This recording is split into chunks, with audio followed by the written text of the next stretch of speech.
Hello, family, and welcome to a wet and rainy St. Peter's Square here, live, covering the first couple of days of our new Holy Father, Pope Leo XIV. And I'm here with our regular family guests, Monsignor Landry, the National Director of the Pontifical Mission Societies USA, and Dr. Matthew Bunson, the Editorial Director and Vice President of EWTN News, and also soon-to-be biographer of Pope Leo XIV. We'll talk about that a little later. And Mother Anna Grace. Mother Anna Grace of the Dominican Sisters, but you have a much longer, more special name.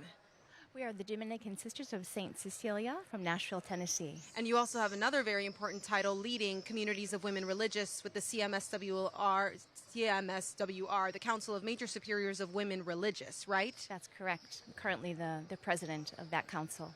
And a great president that you are, here on mission to share with all of the dicasteries the great work that women religious are doing in addition to their needs. Thank you so much. What much. can you tell us about those meetings and why you've come to Rome?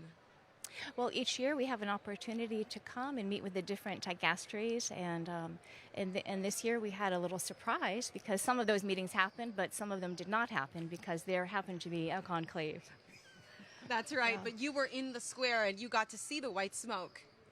Yeah, we were very close to the square, actually, Monse. We heard the bells and we were ready to run at a moment's notice, and lo and behold, we did have to run.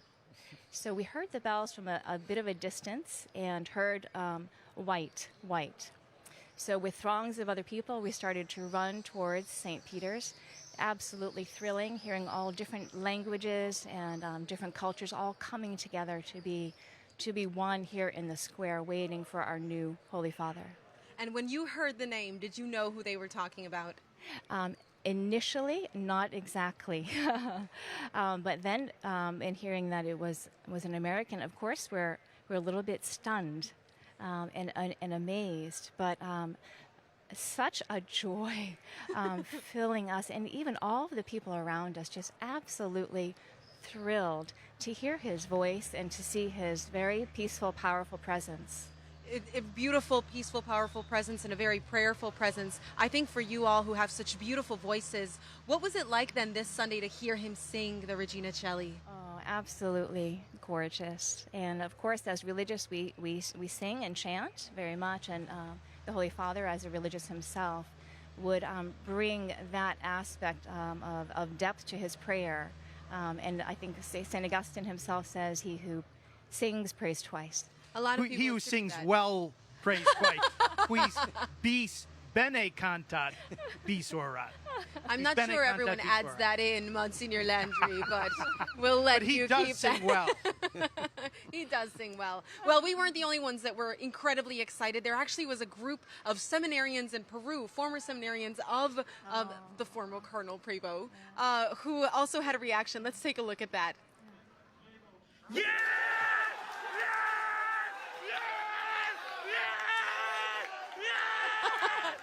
Oh my goodness, it's like there was a goal at the World Cup or something, right? I think we all felt that way. I'm sure there were a lot of Americans who felt that way. A big win for the American church, in addition to obviously the universal church, as we know that he will be a father to all with the experience that he has from the Americas, but also that wonderful heart of an Augustinian. From living in community, what can you tell us about his spirituality and how that might be a little different? Oh, wonderful. Well, as an Augustinian, he lives a contemplative and apostolic life, and so he brings a special understanding of religious and their place in the church, and also as a bishop has an amazing understanding of the universal church, so both the hierarchical and also the charismatic. Well, I know in October we have the Jubilee for Consecrated Life, and we're all looking forward to seeing all of the habits and all the different communities that will be represented. But for you, do you think there's something in particular that religious communities need from the Holy Father that should be a priority for him? I think the Holy Father has already brought encouragement and clarity in the nature of in the essence of what religious life is for the church. He's already encouraged praying for vocations and clarifying really for us what religious life really is for the church, and it's a total consecration of a life to God. And he's living that himself and will bring that into every aspect of the church. Monsignor Landry, Pope Francis had a legacy with consecrated life and with religious congregations as well. What can you tell us about the changes he made that might be a roadmap or a turnaround for Pope Leo? Well, of course, he called the first year of consecrated life in the history of the church in order first to celebrate the extraordinary gift that we have in men and women religious and consecrated virgins and consecrated hermits, you name it. But then he wanted the whole world to see in religious life the way for us really to relate to Jesus. Every one of us by our baptism is supposed to be all in. We're all called to be saints. Religious men and women show us how to do that with great focus. We call it a more intimate form of baptismal consecration, and so that's what they show us. We're all supposed to unite ourselves to Christ in his poverty. They do it in a particularly radical way, to relate ourselves to doing the Father's will just as Jesus did, and they do that in a more radical way. To live for God first and foremost, loving him with all our heart, mind, soul, and strength, and they do that prioritizing Jesus over even the great goods of marriage and family. And so he wanted all of us to look to them so that they could wake up. That was his expression. Wake up the whole church so that Mother Anna Grace Neenan here from Weymouth, Massachusetts would be able to be an alarm clock going off to wake the three of us up and all EWTN viewers. Certainly, and I think that's one of the things that we focused on at the Given Institute, which is a group for women to help introduce them not just to religious life, but to the gift that they are as women to the church, that feminine genius, as John Paul II liked to call it. What would you say about Given and how it encourages holy friendship with women religious? I think Given is an absolutely beautiful initiative and has really taken off in the United States and has already borne tremendous fruit. So they encourage one another, they look to each other for an example, and they band together with different initiatives to serve the church in multiple different ways. Now, Matthew, we know that the Holy Father has asked us to pray for religious vocations. That was something very intentional that he said. Why do you think he made that such a focus? Well, first, as he noted during the Regina Caeli, that this was the day for praying for vocations in the church. But he also recognizes as a missionary of many, many years, as a bishop of many years, and also then as prefect for the dicastery for bishops, the importance of that vocation, but the discernment in all of our lives of what God is calling us to do, whether it's a consecrated life, whether it's to married life, whether it's dedicated single life. So that discernment process is something I think that he's certainly looked at throughout his life. And I think over the years, I know he has given advice and counsel to many young men and women as they discern what God is calling them to do. Now, gentlemen, Mother Anna Grace talked about that white smoke and how she ran over or wanted to run over. And we know that it came much later than we thought on that fourth vote. And there are certain cardinals who have given interviews to the press explaining some of that. One of them is Cardinal Sacco, who went on TV in Arabic and was explaining that what happened there was a misvote, a double vote. Do you want to explain that to us, Matthew? Yes. Well, apparently he didn't get into absolute specifics as to what happened, probably to spare the cardinal involved. He didn't name names. Additional embarrassment. But essentially what happened was when they did the tally, and as we have learned over these weeks, it is very precise. The scrutineers and the revisers, they discovered that instead of 133 votes, there were actually 134 votes. That's right. So they realized, and one of the cardinals, to his horror, realized he had accidentally voted twice, which invalidated the vote. It must have been one of the three from Chicago, based on U.S. history. Who knows? Vote early and often. Yes, I understand. So by the rules, they had to start over. So we had been pondering why it would have been so late, because we had white smoke when we thought they would just be moving on to what would have been the fifth vote. So by doing it again, that added that extra time. So mystery solved. Yes. And the same thing happened when Pope Francis was elected in 2013. In that case, there was an extra blank that was put in there, so they had to redo the vote one last time as well. This, I think, is one of the reasons why I understand that in his meeting with the cardinals, based on some of the media reporting, Pope Leo was asked if he would consider starting to look at possibly reforming exactly how they do these. Granted, it is a system that dates back a few years, all the way back to 1274. but these rules, of course, were put in 1996. But with something of a demonstration of his wit, Pope Leo supposedly said, "Wow, are you already planning the next conclave?" Yes. 69-year-old man says, "What are you thinking?" You know, Exactly. We are in Rome after all. But it was really important, I think, for them to have done that. Obviously, vote is invalid, so you move Yes. immediately to do it again, especially because we know that that was the ballot that elected him Pope. Yes. So they needed to be absolutely transparent, absolutely precise to guarantee no questions about the validity of his election. And considering that, again, media reports would suggest that he got well over 100 of the 133 electors voting for him. Again, we don't want to know too many details because we don't want to violate the secrecy of the conclave. But certainly there was a consensus, a large consensus. He got more than the 2/3, and they wanted to make sure that every vote was counted, in this case, properly. Now, Mother Anna Grace, as a leader of a community and so many women who are looking to you for guidance, and then also thinking about the role that you play with CMSWR, how important is it for you to be able to explain this process, both the voting and what goes along, kind of the security of the vote alongside it? Yes, very, very important, I would say. In our Dominican order, we also have a tradition of electing our superiors. And so we're very familiar with the voting process and how important that is for the validity's sake. And yes, they'll be very interested to know this. I'm sure you'll be communicating that to them as well. Well, it seems that this Holy Father is someone who is focused on the media, focused on communications. We had a wonderful gathering with him yesterday morning where we were able to hear about his focus on truth, how he emphasized the importance of protecting those who are in reporting from war zones, those who are persecuted for seeking the truth, and for us to be able to make informed choices. As a Dominican, when you think about the importance of information and education, especially from a teaching order, how did you think about those remarks, and why would it be important to be informed as a Catholic? Yes, absolutely. The motto for the Dominican order is Veritas, which is truth. So preaching the truth of the gospel is why we were founded, and to bring the truths of salvation to the ends of the earth. And so the reporters of today have a wonderful opportunity to do just that, to help us to be understanding of what is truly for our salvation. Well, we did see that the Holy Father decided to keep the Pontifex handle on social media, whether that's X or Instagram, with a particular focus on Instagram, knowing that that reaches young people. As an order that teaches and reaches so many young people, why do you think that's important? Do you think he's trying to reach out and be intentional?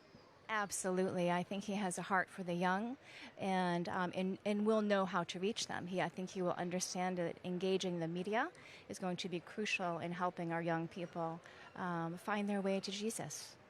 Now, Monsignor Landry, media can be a precarious place. I think you know media pretty well. Is he exposing himself by deciding to continue with this tradition, which at sometimes under Pope Francis was used against him? The Holy Father, unlike another American who's quite well known, isn't going to be sending out 2 a.m. texts.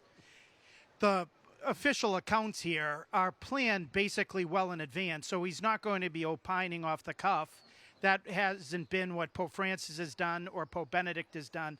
They look ahead to see what messages would be coming every day, and it's vetted in several areas. Of course, he's totally free to do whatever he wants with the account, but if he follows the path that's come before, he's going to use it as a teaching tool in all 9 languages with which it goes on out in order to be able to get particular messages out, but it's not going to be for the spur of the moment Hot take. communication. We do know that as the Cardinal Prefect of the Dicastery for bishops here and the Bishop Chiclayo, he used his Twitter account that he himself paid for, of course, that he even got the extra payment for the blue check mark so that it was totally official and nobody could impersonate him very easily. He used that quite a bit in order to be able to get his message out when he didn't want to do it one-on-one. That was his preferred means of communication. And so I think the first pope who's arrived to the papacy with a Twitter account wouldn't have been the one to end pontifex on Twitter. No way. That's right. Why is this so significant, Matthew? Well, I think it's significant because we have already seen Pope Leo talking about the importance of communication. He talked about the importance of AI and the ramifications of it for the culture, for the civilization, and I think for the church. So I would be not surprised if he also has a little bit more creativity in some of the aspects of social media. We'll see. I think, as you say, it's largely going to be pre-programmed. But I think we may start to see a little more innovation in how they use it, certainly to reach wider audiences. He's also stressed in his communications already that he wants more communications among the dicasteries, for example. So he wants a lot of conversation happening. It's beautiful, and I do think there was a catechetical element that they mentioned in the release that went out with the assertion that he would be taking on the Pontifex handle. So I'm looking forward to that too, knowing that there's a world starved for Jesus that wants to be encountered online. We did, when it was nicer out, it wasn't raining yet. This is a new moment this afternoon. We did go out earlier today, and we had some wonderful encounters. One of our reporters asked a couple of questions of how people from around the world who are still here and waiting for that inaugural Mass on Sunday felt about the election of Pope Leo XIV. I'm a little worried that he won't, because he hasn't lived there for so long, I'm worried that he won't understand the new age American politics and what's going on in the United States. But I really do hope that he brings a new light to what's going on in our country. So I hope it's going to be like a sort of mixture between the last Pope, Francesco, and that is going to meet the requirements of young people, but without compromising or without forgetting all the value of Catholicism. A person who has a depth in spirituality, because I have seen him in the chapel praying, and person with a lot of experience, you know, as we see him in working in Peru and working in missionary in many other countries, and great blessing that we have a good Pope. I think it would be time for an American Pope, actually. Considering the language, I mean, Pope Francis didn't really speak much English, so I think that is a big advantage to reach out for people. And how does it make you feel that we have the first American Pope as an American citizen? Wonderful. We need it for the U.S. Yeah, the U.S. could use a little relaxing, a little love, especially for the younger generation. It's kind of tough right in the U.S. right now, but you know, we'll work through it. But the Pope could help us a lot by focusing on the younger generation, and you know, rather than worried about something material, take a look at the future. So.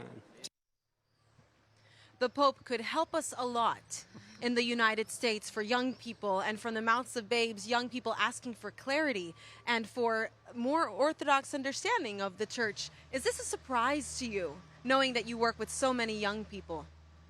Not a surprise. We see the hunger in these young people who they want to know the truth. They want to know what the church teaches. They want to know where the church stands.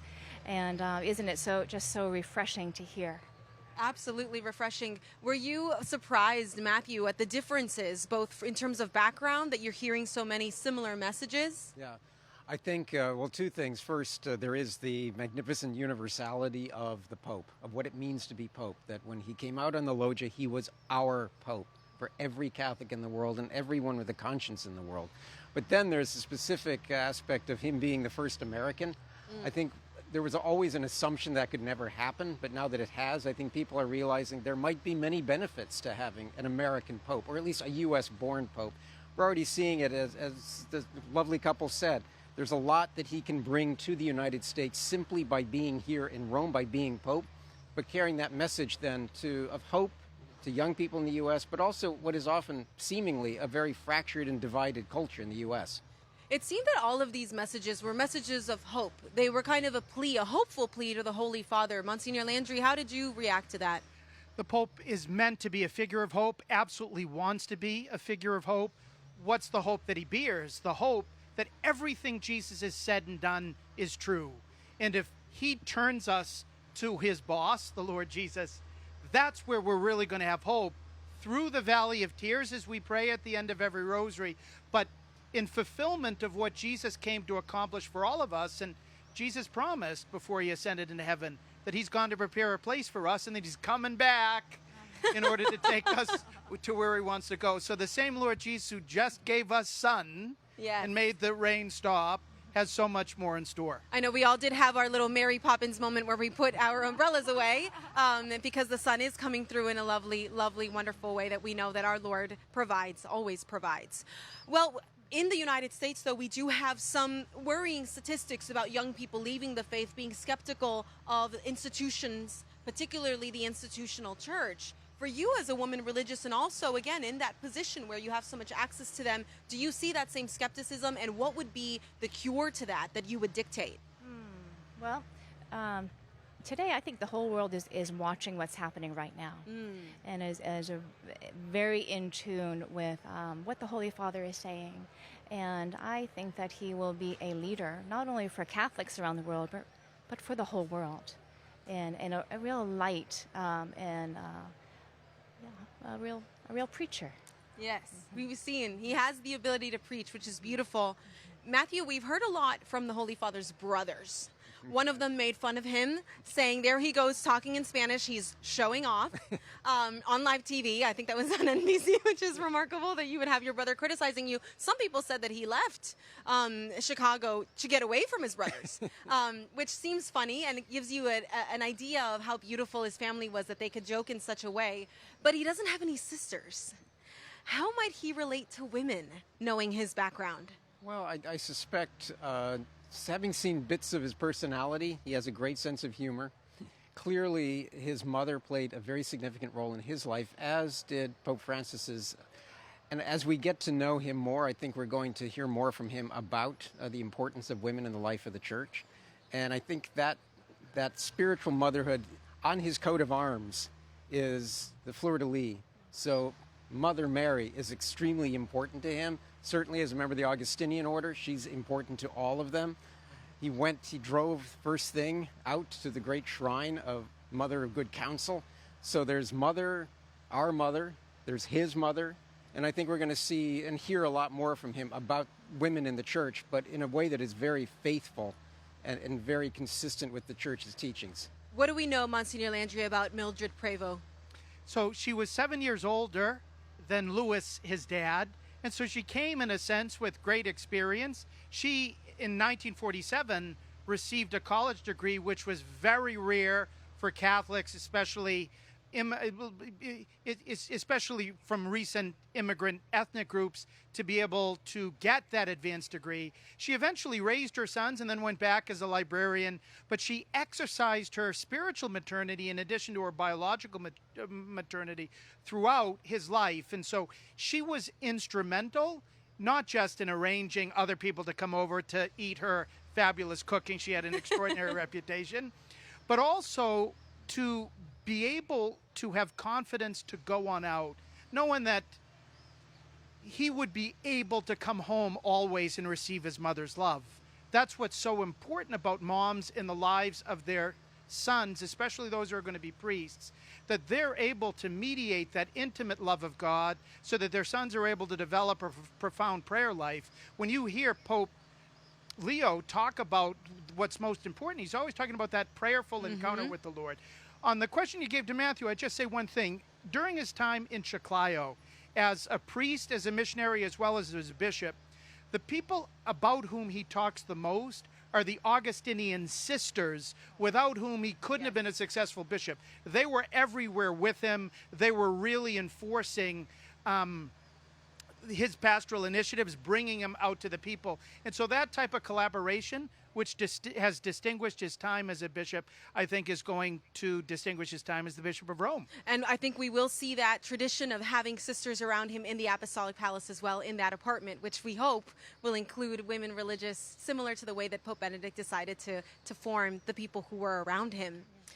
That choice from his mom, a very educated woman, obviously a strong woman, a wise woman, to decide to stay home and care for her sons.